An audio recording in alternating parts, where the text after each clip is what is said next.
Paul, we had a great win at the weekend, and this weekend we've got another home fixture to look forward to, which is absolutely unheard of. But was it ill discipline that was a bit of a problem last Sunday? Well, looking at the game, it probably wasn't. It was just the rucks were ugly. The game was slow. It was frustrating.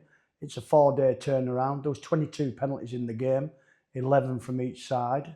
And if you just look at our past 2 games, we give 3 penalties away the game before, and the game before that we give 2 away, which is outstanding, really. So I didn't see that coming.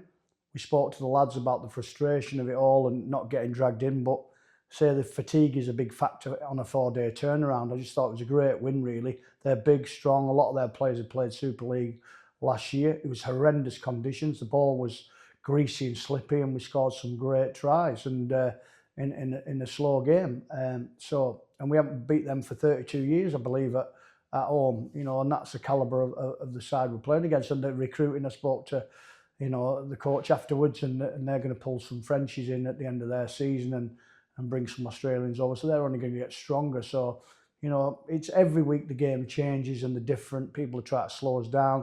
We got a quick ruck on Ritson's try from a 20-metre restart, and then Stacky hit the ball in the trams, the scrum lines, and then the setup play was outstanding from Bishop to the middle, and then out the back, and then they had a jumper on the right side, our left, and we fed T and he scored. So it was well worked setup try that we've been practicing and working on. So on a transitional play. So it's great to see stuff we're doing working. And I'll take a win on a 4-day turnaround any day of the week, whether it's 20 penalties or 4 penalties or 3 penalties. That game's gone. You're not going to get any 2 games the same, no matter how much you legislate for that. You'll never understand how much a game changes from week to week. And Doncaster, what can we look forward to this weekend? They've won half the games. They've had a really good win, didn't they, fairly recently against Toulouse? Yeah, and they beat Sheffield last week as well, which is a massive, massive win. They're full of stars, Sheffield. I think they're struggling a little bit. I think they've won 1 game all year. Doncaster, they're full of, the outside backs are outstanding. They've got Robinson and Boas in the halves, who were 2 running halves. You've got Paulie that they can put on, who can decimate defences. They've got Ryan Hall, Craig Hall at the back, who's a full back, who's an elusive runner. So they've got a lot of quality in the side. This division this year is hard to call, and they've won some games against Toulouse and Sheffield where you think they would struggle, and lost games where you thought they would win, and that's the nature of this division. If you don't turn up, you don't win.